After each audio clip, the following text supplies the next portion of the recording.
What's up, Covalence friends? Today we're going to be answering a comment question that we received from a subscriber that was looking to see how to actually use Google Charts with Webpack. We're going to be using Next.js, which uses Webpack behind the scenes, so all of the logic in the code should be the same, but let's get right into it. All right, so we're starting off with our Next template. If you guys need to use this repo, a link to this repo is actually in the description below, so feel free to clone it and use it.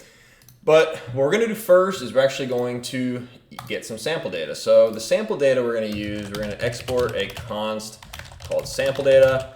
And it's actually JSON data that I got from dummyjson.com. So if you guys want to use this data, you can go to dummyjson.com and look at the products or the list of products. Basically, it's just a list of old products, iPhone 9, iPhone 10. And it's typically just data that you see from a normal API call where you're grabbing a list of something, right? So in this case, a list of products. But we're going to use this in our page, and we're going to basically treat it as chart data. So think of it as if you're grabbing an actual asynchronous piece of data from some API somewhere, right? All right, so next what we're going to do is we're actually going to go into our index.tsx under pages, and we're just going to kind of create a new section here. So the first thing what we can do is actually, we can do two things. We can start with the head or we can start with a section. Let's do the head first. We're gonna do a little head element, and that comes from next head. And so basically that's going to auto import our head from next head. I'm gonna go ahead and just kind of move that import below the next page here. And this head element, we are going to put our Google script in. So the actual script tag is a type text/JavaScript, and the source is https://www.gstatic.com/charts/loader.js.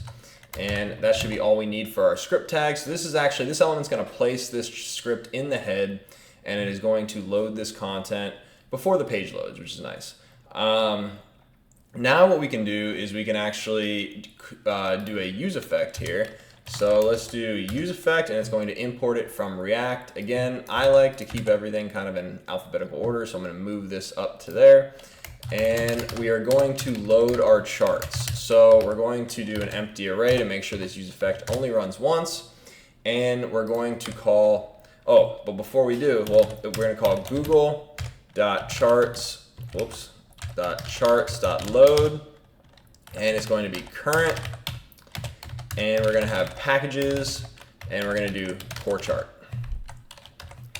Now we can see that we have an issue here. We're using TypeScript and cannot find name Google. All right, well, that's an issue. So let's go ahead and we're going to open up a terminal, and let's get some types for this, right? So we're going to npm install. By the way, I've already installed all of the dependencies that were included with the template, but we're going to npm install @types/google.visualization, and we're going to save that.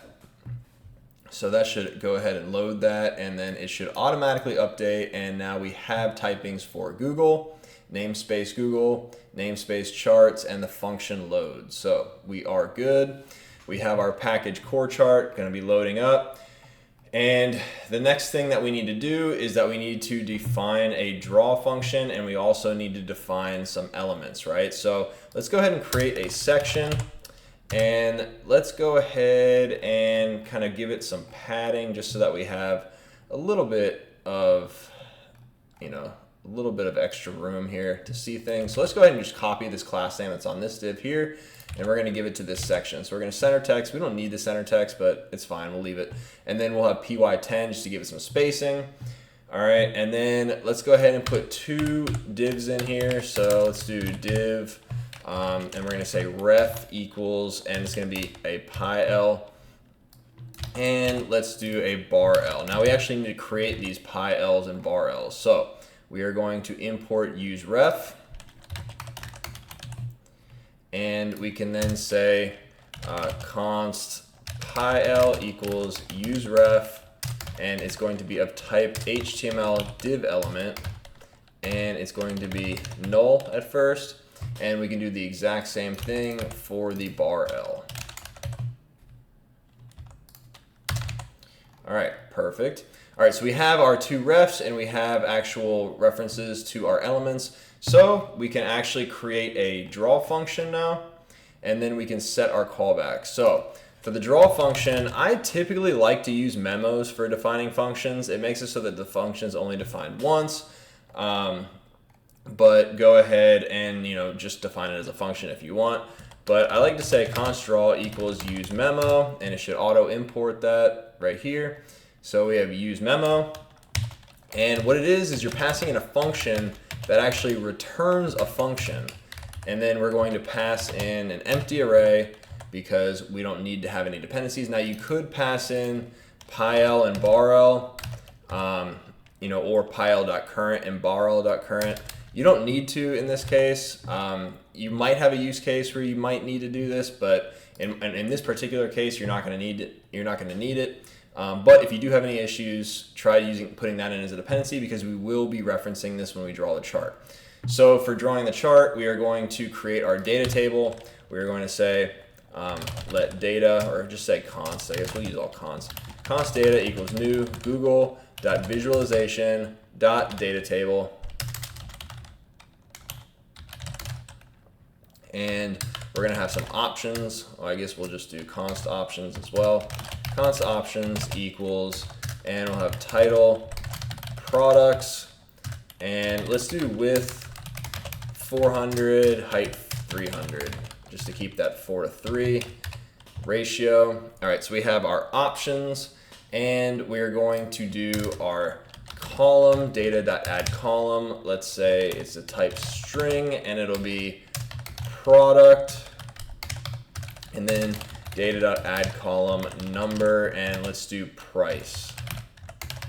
All right, so we're adding our columns, and then we can data.add rows, and we'll say sample data.products.map, and we're going to want to map across the product, each product p, and we're going to need to return an array that has p.title and p.price. All right, so this is actually going to be an array of type number or string, and we're just adding our rows, and each row is going to be its own array, and we have our columns here. So this is one way to do it. We could actually also, we could do all of our data as essentially one function call. So if we wanted to do that, we could say const, we'll just say, odata for other data equals google.visualization.array to data table. And in here, what we're going to want to do is we're going to pass in an array, and then we're going to put our actual product headings here. So products, and we could say, we could do something different. We'll say rating. And we have to actually define this as a string or number array. And then that's actually going to be concatenated with, well, let's see, I guess let's use the actual array here. So we'll say we're going to concat the whole thing, and we're going to say concat with the sample data.products.map, and we are going to map across the rating this time. So we'll say return p.title, p.rating. And we should be good. So we have our string number, and because we're going across string number, we had to cast this a string number because if we just did, the array itself, it would infer it as a string array, where our rating and our title is actually string and number. All right, so we could use either one of these data. We could either use data or we could do odata. Either one is going to be fine.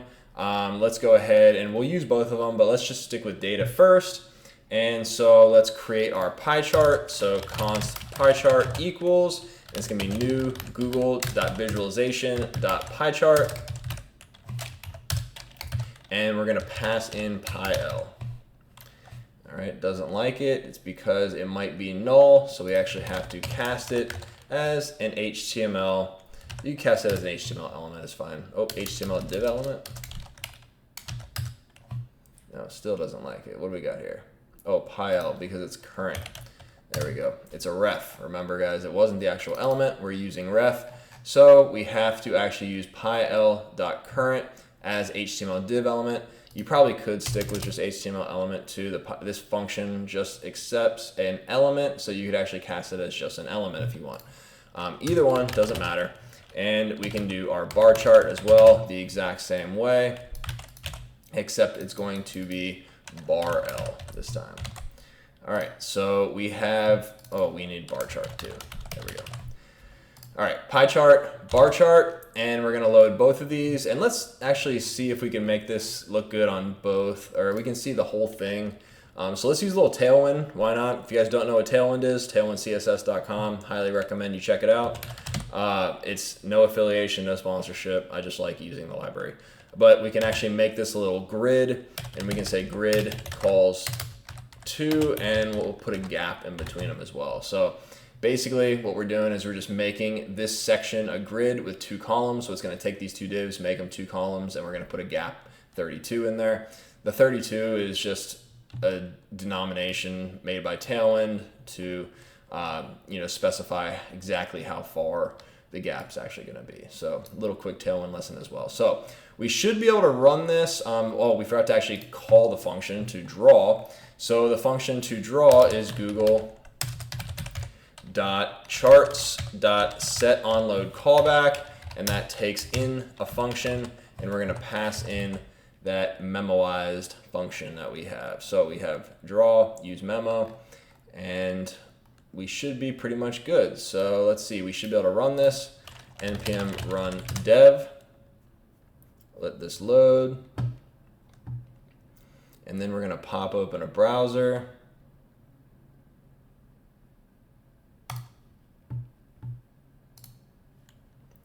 Let's see, and we are going to go to localhost 3000, and we messed something up. So let's check out what we did. Let's see, nothing in here. All right, well, we have, do we pass in the data? No, we didn't actually call the function. So we actually have to, we loaded the draw function, it's calling this, but we're not actually drawing the chart. So you just have to call piechart.draw and barchart.draw. We need to pass in our data and our options. So we're gonna pass in the same data and the same options at first. So we'll see data and options. All right, so now when you see it refreshes live, and we have our pie chart interactive and our bar chart. So it looks awesome, refresh, everything still looks good. So it's pretty cool, and it scales pretty well. Kind of moves around a little bit. Obviously that's the columns that we created. And yeah, you can make it mobile friendly if you want with Tailwind by stacking and all of that. So looks pretty awesome. Let's see, here's our 2 columns here. So if you guys wanted to make this even better, you could do some styling and make this even a little bit better. You can see that things aren't exactly centered. So again, it's, again, this is obviously 400 pixels wide. You could change it so that it fills up the container, etc. Now let's go ahead and do a different method of, actually, we're gonna stop this. Actually, it doesn't matter, we can keep it running. I just wanted to kind of make this as small as possible.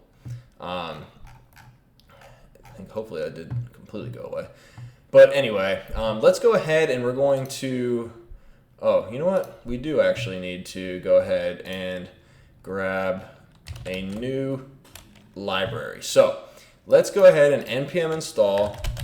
It's going to be React Google Charts. Is it React Google Charts? I need to double check this, guys. It is React Google Charts. So React-Google-Charts, and we're going to save this. And what this library allows you to do, it allows you to actually use a object called import chart from React Google Charts.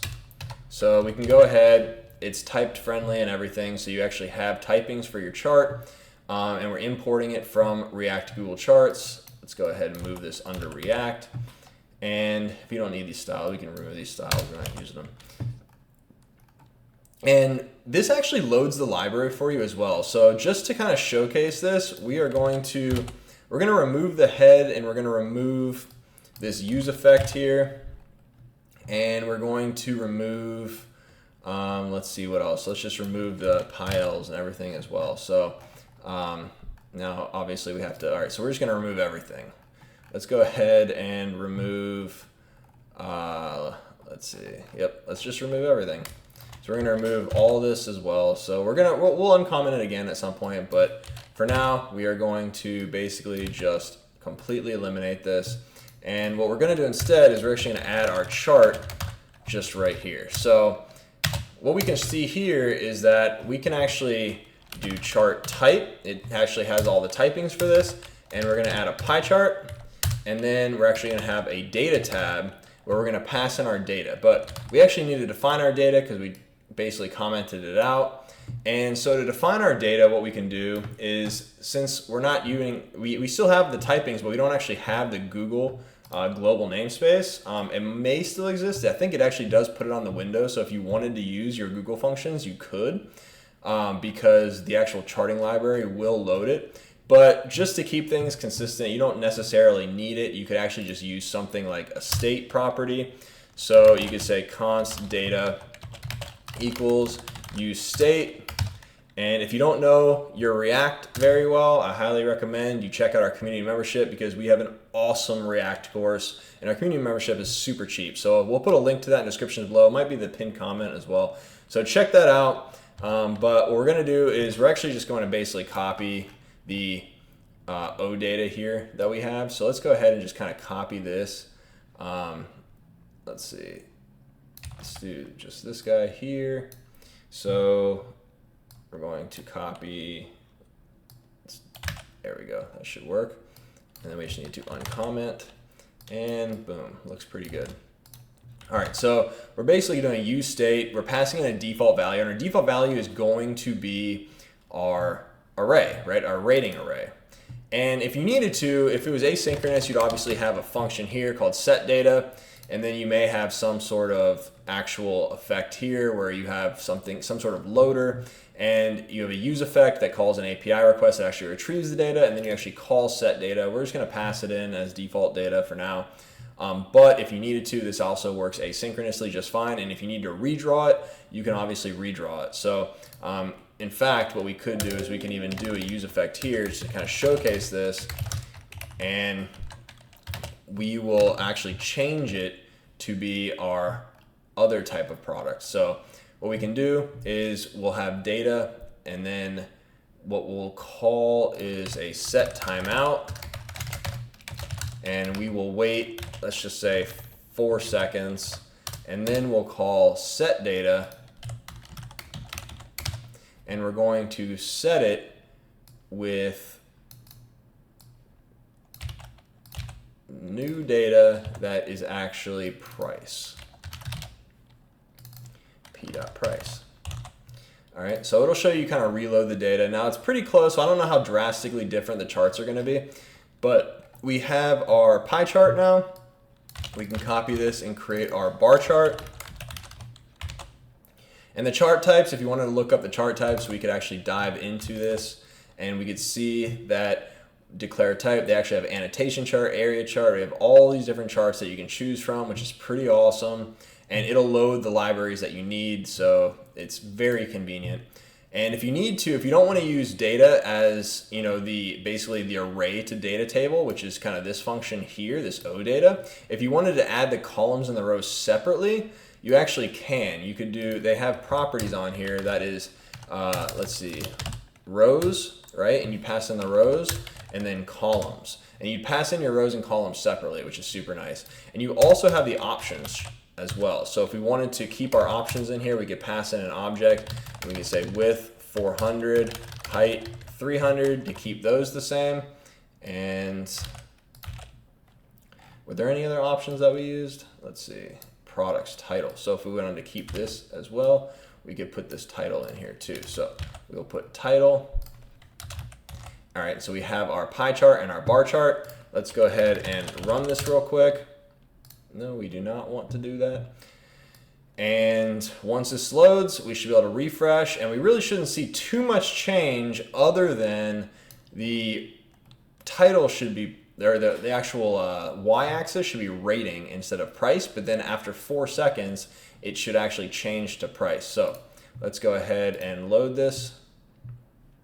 All right, so we actually see that it is rating, and bam, it goes to price. So you can see that it does change after 4 seconds. If we were to refresh that again, just kind of show it again, it's currently rating 3, 4, bam, price. All right, so pretty cool how that works. You know, obviously that kind of just shows the asynchronous nature of this library and how easy it is to essentially change the data at, you know, any point and have the chart redraw itself, which is awesome. So just to kind of showcase that either way works, and they actually work very well with each other, we can go ahead and we're going to uncomment all of this and all of this as well. So let's make sure that this gets put back in there. You may not even need this. Let's go ahead. I may leave this out for now and just see what happens. See if that chart or that the actual React loads it, but it won't hurt it to have it in there anyway. So let's see. We have everything. This is honestly just an on-the-fly test. I'm curious to see if the React Google Charts library loads Google onto the window, which I think it should. Nope, it doesn't. So this actually is not defined. So we need to make sure that we include the script tag if we want to run both. And if we go ahead and we refresh it now, we should have 2 rows of charts. One is using just the vanilla Google Charts library, where we're actually using a script tag to get the library down. And the other one is actually using our React Google Charts. So if we refresh again, we can actually see that this is starting at rating, and we're redrawing these charts after 4 seconds. All right, so I hope that was easy enough to understand. We gave you 2 different ways to implement the same solution. I personally really like React Google Charts. I feel like it's flexible enough to handle pretty much every use case that I've ever thrown at it. So highly recommend you look into that first. And if you really need to kind of roll your own, go ahead and just implement it, you know, the first way that we showed you. So again, if you guys have any further questions regarding this, feel free to drop them in the comments below. We love making additional videos based off your comments, just like this one. And if you haven't subscribed, hit that subscribe button. If you haven't checked out our community membership, make sure you check it out in the link below. We think we have it in the description and as a pinned comment, so make sure you take a look at that. If you need to learn React or learn React even better, we have literally the last React course you will ever need. It is fully featured and has basically everything you could ever need to learn about React. So check it out. Check out our merch store. We have that in the link below as well. And until next time, get out of here.